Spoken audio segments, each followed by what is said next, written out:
Hey folks, Brendan here from Bluelight. How are we all doing?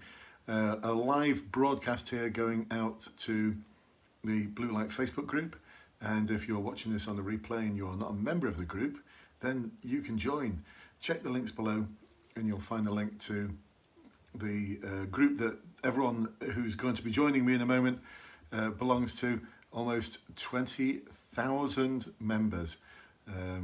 Actually, I'm rounding up a lot there.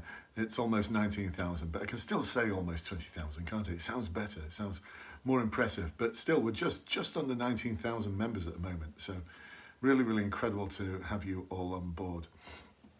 So one of the things I want to talk about in this Facebook Live is something that's been cropping up in quite a few posts over the past few days, and that's people talking about why they've failed, or why they've failed there. Invariably, it's the interview stage, although sometimes it's for the online assessment centre. But the really, really tough challenge for you is not the online assessment centre. It's the interview that comes next, or the interview that comes before for some forces like Derbyshire and Leicestershire, and I think one or two others. Forces like British Transport Police don't even use the online assessment centre, and if you're applying for Police Scotland or Police Service of Northern Ireland, it's completely different again.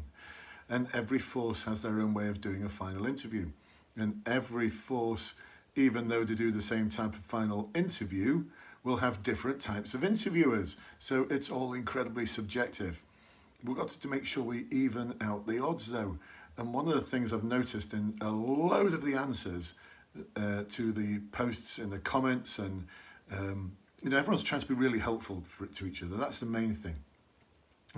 You're all making these comments because you want to be desperately helpful, but I can sense the disappointment in some of the comments. I can sense the frustration in some of them for people who've failed, and they're scratching their heads thinking, why did I fail? How could I have not got it right? I thought I was giving them exactly what they wanted to hear. And that's one of the mistakes that a lot of you are making. You are giving the interviewers what you think they want to hear, and it's not. How do I know that? Well, I've been doing this for a long time. I used to be one of the interviewers. I first started coaching and supporting people to succeed in the police sector when I was a serving sergeant and inspector 26 years ago. Yes, I know. Sounds crazy, doesn't it? A quarter of a century ago, 26 years ago. I'd already been a sergeant for a couple of years. That's how old I am. I'd already been a sergeant for a few years, but I became really, really interested in coaching and supporting people. And so I've been doing this now for promotion boards and specialist interviews for 26 years. And for over 10 years now, I've been helping to support new recruits. So I've worked out in that time what's required. So pin your ears back, folks. I'm going to tell you where you went wrong,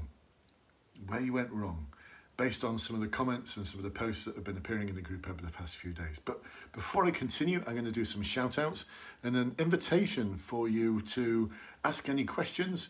So as you ask questions or pass any comments or just like or love this video, it will go out to more people. That's just how the Facebook algorithm works. If you interact with this video, with this Facebook Live, then Facebook will broadcast it to others, so other people will be able to benefit from this advice and guidance. So please do comment, even if it's just to say, hi Brendan, or ask questions, because I'll be able to answer questions for you during this Facebook Live. So let's do some shout outs to Roxanne and Lewis, Gratiella, Sean, Jason, and Lewis. And Lewis has tagged in Lauren. Hopefully you'll be able to join us. And Sai, how are you doing, Sai? You're saying evening, Brendan. Evening to you, Sai. Sai knows my advice is good. He's a living example of the advice working. Rich and Connor, Lena and Evo and Johnny and Leah and Ben and others who are joining us this evening for this live. Like I said, please do ask questions. I will answer those questions for you. And if you're watching this on the replay, then ask the questions in the comments, whether this is on Facebook or YouTube or anywhere else. I will get back to you and answer those questions that you have, or I'll do my very, very best. So where do we start? Where do people go wrong? Why do they fail when they're absolutely sure that they're ready for the interview? They are They've done all their preparation. They've followed all the advice that's in the books. By the way, some of those books have been authored by people who have never been in the police before. I'll call it the Insider's Guide. The Insider's Guide to something. They've never been in the cops. How do they know? What clue have they got? Anyway, what's their ego world look like behind them? That's some of my commendations and photographs of teams and forces and things I've been in the past. Yeah, anyway, back to... But let's focus on what works. So the first thing I keep seeing is, should I use buzzwords? Should I use buzzwords? And there's people there saying, yes, I think you should. That's what I've been told to use. Just a big no. Now, I'm going to qualify this. Because when we talk about buzzwords, what people mean is using phrases from the competency and values framework. Where you've tried to figure out this, the good old wheel of confusion. And the problem with the competency and values framework is it's authored by people who are very, very clever people, but it's complete and utter HR gobbledygook. I know this because I studied this stuff in the early noughties. I studied for a Masters in Education where I focused on personnel evaluation systems and standards. I was involved in the National Occupational Standards Steering Group for 2 years, which was looking at an occupational competency system. So very much, actually nothing like this one. We never intended it to be so complicated. The values don't have any levels, but competencies do. Competencies comes in clusters of 2. How anyone's meant to understand this stuff, I don't know. And they all cross over to each other. So decision making crops up in impartiality, it crops up in transparency, it crops up in analyse critically. So when I see people saying, make sure you've got an answer for each competency, no. Use buzzwords, no. But I'm going to qualify that because you should be familiar with what the competency and values framework is looking for. But these are traps that you set yourself. If you think about the value of transparency, just as an example, I ensure my decision-making rationale is clear and understood, so it's easily understood by others. Could turn into a question which is, can you tell me about a time when you made a difficult decision where you've had to account for that decision to others? Or there's to recognise the value of feedback and act upon it. That's one of the behaviours. So another transparency question could be, can you tell me about a time when someone's given you feedback that something didn't go well, that you didn't do something as you should have done? How did you manage that feedback? How did you feel about it? How did you do something about it? So you see, there's 2 completely different questions. So what I advise you to do is to focus on being able to answer the more than several questions that you're going to get, because there's certain questions that crop up over and over and over and over again. And some forces don't even tell you what competency or value they're assessing you against when they give you the question. They just ask the question. And the people who are asking the questions are just like me. I used to do interviewing. I was a serving inspector out on the front line for 12 years. Except for my last year. I got a nice job in the strategic change branch. Thank you very much, GMP. Anyway, the point being is that I was familiar with all of this kind of stuff, but most of interviewers aren't. They just want you to give an answer that is structured, it's detailed, it's got some emotional connect, and it's authentic. It's authentic. It's something that's challenging, something that was difficult for you. They're not going to believe you try and persuade them that everything you touch turns to gold. And if you start coming out with phrases like this, so let me just come out with 1 or 2 phrases, the sort of things that buzzwords will make you do. So I made the best decision using all the best available evidence. Yeah, what does that mean? I am open and I was open and responsive to challenges about my suggestions. Let's see what else we've got. I was clear and concise in my communications. I asked the questions in a clear and concise way. What? What's that mean? That's from I am clear and comprehensive when communicating with others, transparency. I did my best to understand the needs of other people. I spoke to them so I could understand other people's needs. Oh, here's one from Emotionally Aware. I hear this all the time when we do practice interviews. By the way, once a week we do practice interviews for those of you who have gone the interview course and those of you who are serving officers. We do a weekly webinar, a weekly workshop where we practice this stuff. I hear this all the time. This is a cork of this. I remain calm and professional in my communications with the other individual. Come on, really? Buzzwords from this? Now, you are being assessed against this, but simply reeling off the buzzwords is not going to get you a pass, and it's not what they're looking for. Honestly, trust me, please. I know some of you have tried to argue the toss with me, saying, yeah, but I was told by. Look, I've been doing this for 26 years. I know what I'm talking about. Honestly, both from an academic perspective, from a practitioner perspective, and from helping over 12,000 of you to get into the police, and that's a conservative estimate, and hundreds of serving officers. I know what I'm talking about. What they're looking for is a structured answer. It's got emotional connect, authenticity. It's a challenging situation that you dealt with, so it didn't all go to plan. And detail. So one of the things we want to do is don't just talk about how I was clear and concise in my communication, how I was calm and professional in the face of this challenge, this adversity, how I worked in a collaborative way with my fellow workers to achieve an effective and efficient solution to the problem. Come on, it means nothing until you apply the detail and you talk about how you did those things. I listened in an empathetic way. Oh, give me a break. I demonstrated courage in my actions. Oh, please, I want to vomit.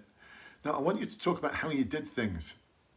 So if you explain to me how you did those things, let me interpret whether you are hitting that behavior, hitting that buzzword, if you like, because the way the marking guide is written is in buzzword style. Honestly, it is. It's written in a way that it's buzzword heavy, if you like. But the interviewer is making a judgment call as to how you've demonstrated that buzzword. Just saying the buzzwords and just saying the phrases is not enough. I promise you, I promise you. And this is the single thing we focus on. Let me give you an example from last night. I hope the individual, no, they won't mind because no one will know who they are. So we talked about, can you tell me about a time when you've worked with others to solve a problem? Common question. And it was the action phase of the interview answer. I mean, the first thing is, this individual was great. When I said, how do you feel it went? The two words were, I rambled and it lacked structure. So it did lack structure. It lacked the SAL method. Here's the situation, here's my aim, here's my actions, here's the result, here's the learning. And there's all sorts of little sub-chapters to each one of those. But in the how, in the what and how, the action phase, they were using phrases like, I listened, I made many arrangements. They actually said, we made many arrangements. There's no we, there's only an I. I had to carry out various tasks. I put forwards ideas. I encouraged other people to come forwards. I gave people in junior roles tasks to complete. It all went very well, and I was thanked for what we did. Fairly meaningless, just a load of bold claims. You see what I mean? It just lacked detail, and that was the content of the debrief. But actually, you know, it also sounded like everything went brilliantly. Well, the actual task, I was aware of what the task was, and I asked the individual, so, come on, really, did it go that well? You mean to tell me you didn't have one or two individuals who were saying, I don't want to get involved, I'm not interested? And she went, yeah, there's a few like that. I want to hear about how you communicated with them. That's what I want to hear about in the interview answers.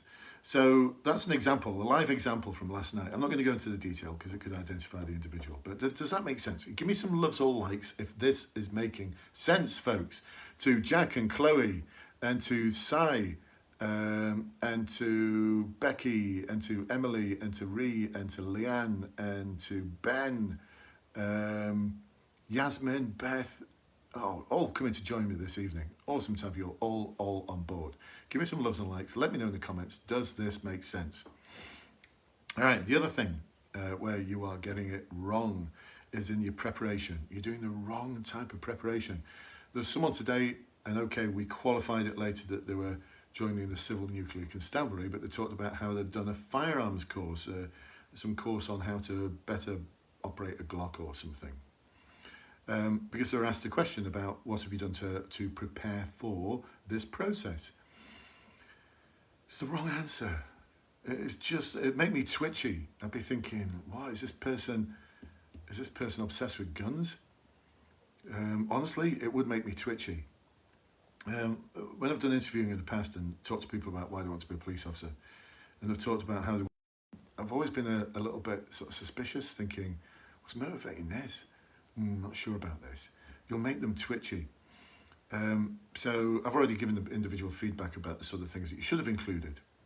And basically it's your preparation in respect of finding out more about the role, talking to individuals, taking on more challenging tasks in the workplace, involving yourself as a team more, get involved in more team issues, leading some of those things, taking on more responsibility in the workplace.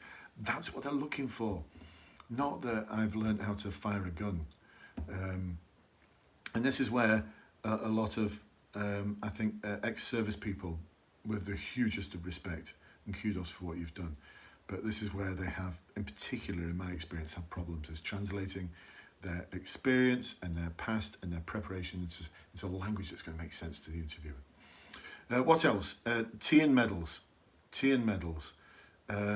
Special constables, PCSOs, people who work in control rooms, people who work as door staff, security officers. Often the answers you give are ones where you've had a great job, a great arrest, a great road traffic collision you dealt with, a great something, or military sorts as well, you military service people. Examples of, I've had one example given to me where this individual actually did save lives on that day. It just sounded awesome, incredible, but it didn't demonstrate any of the behaviours they're looking for. And that's what we've got to focus on. Some of the decisions aren't decisions, you're just following the law or following a process. Some of the working with others isn't really working with others, you're just following a process. Some of the taking responsibility for actions is not really taking responsibility for actions, it's just doing what you've been asked to do, what you've been tasked to do. So often those experiences that you've had, you may be thinking that this is what they want to hear about, and it isn't. I'm afraid to say, I'm going to burst your bubble here, it's not. They want to hear more about the sort of slow time, difficult things that you've had to deal with that may have taken days and weeks to deal with. Not quick time over 5 minutes, there's just not enough to talk about. If you look at the behaviours in the competency and values framework, they are all about how you connect and communicate with other people, how you support other people, how you get other people to support you, how you delegate, how you persuade people, how you find an impartial route forwards, how you negotiate, how you compromise. If you just look, just go and look, flick through the behaviours, and it's all about that kind of stuff, how you learn from your experience and reflect on your experiences. And I know some of you might be thinking, oh, it's just a pile of woke nonsense. It doesn't matter what you think, because the golden rule applies. Those who hold the gold make the rules. So there's a bit of game playing going on here. You've got to do the right preparation. You've got to demonstrate that your answers are based on things that you've done where you've tried to challenge yourself. But you've got to be really, really clear about the behaviours you're demonstrating. And it's all about the working with other people. It's all about the working with other people, I promise you, it really is. So I've had people, special constables, try and persuade me that using my power of entry to and having to force a door to arrest someone who I believed was in the house was a difficult decision. No, it wasn't. You just followed Section 17 of the Police and Criminal Evidence Act. Big deal. So what?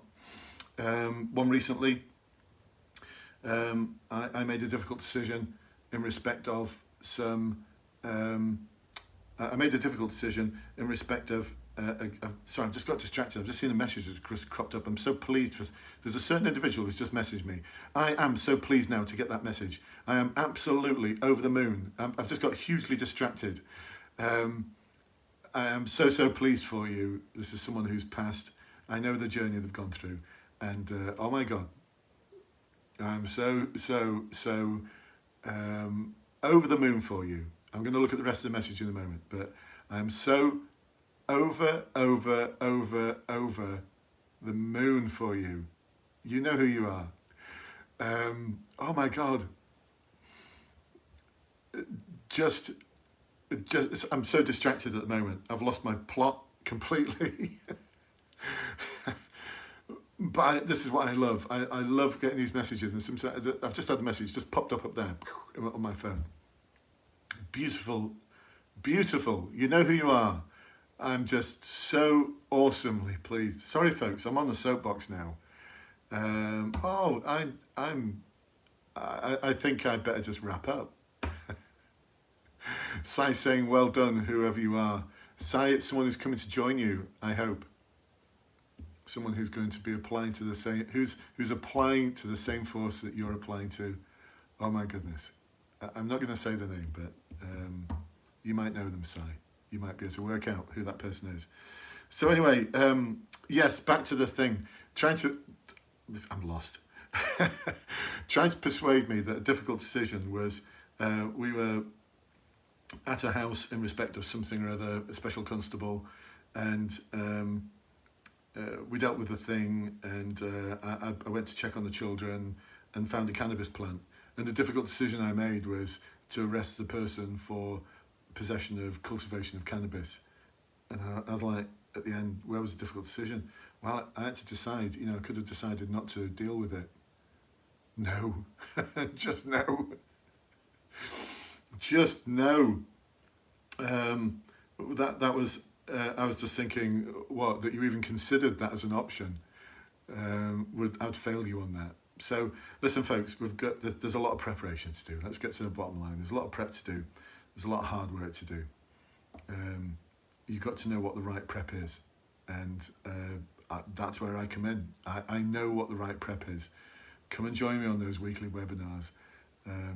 You will, 1, enjoy them. You will, 2, realise you've not done enough work. You will, 3, do the hard work. I'll show you the way. You do the hard work.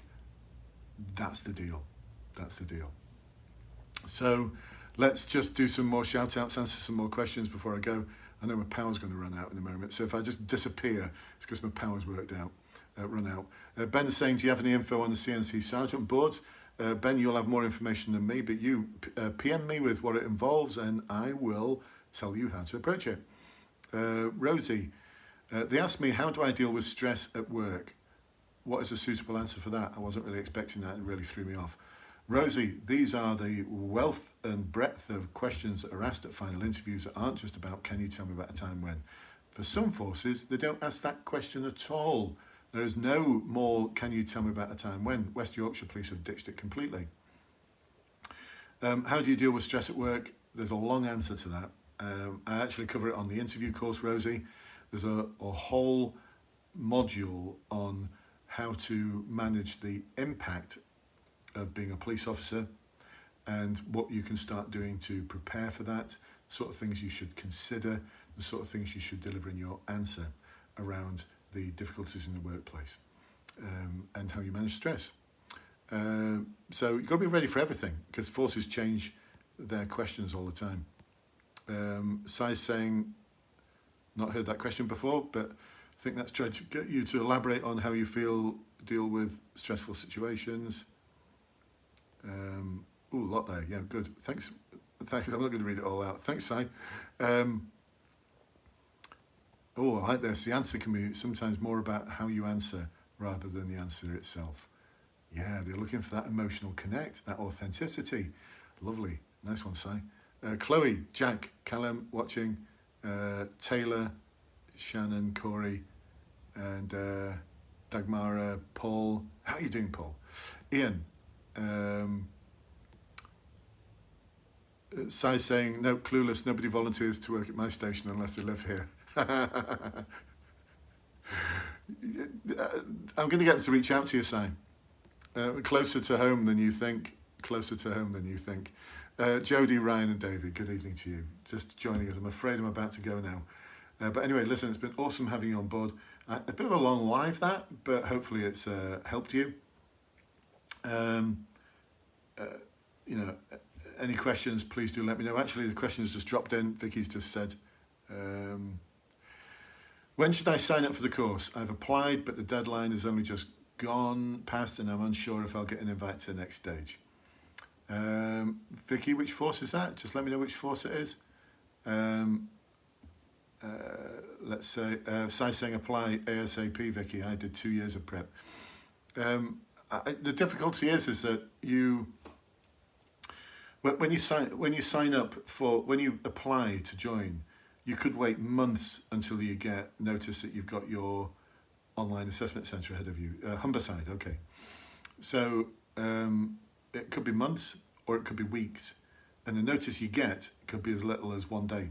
Or if it's the Metropolitan Police, they've been giving people notice of -1 day. They've been getting emails, like you get an email today to say that your online assessment centre week started yesterday. So what, you know, as Sai's just said, now, the time is now. The time is now.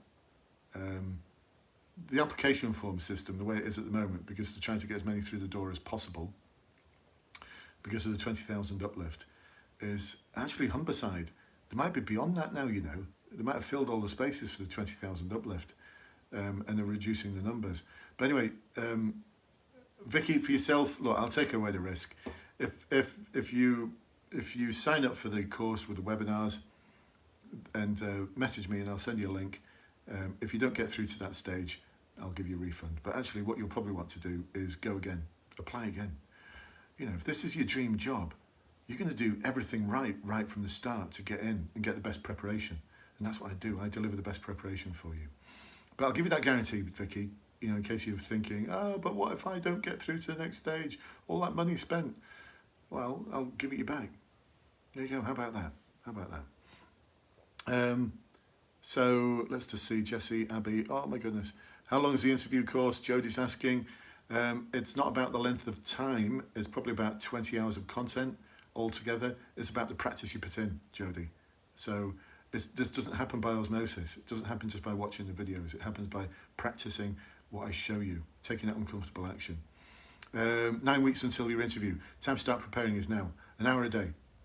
An hour a day, taking uncomfortable action, working towards your final interview so you can be more than rehearsed, you'll be confident and prepared. Let's just see, Bradley's watching, Vicky's saying, okay, this is so helpful, get on with this. Yeah, dude, just drop me a line and I'll send you a link to an offer just for Bluelight community members. It's cheaper than the website prices.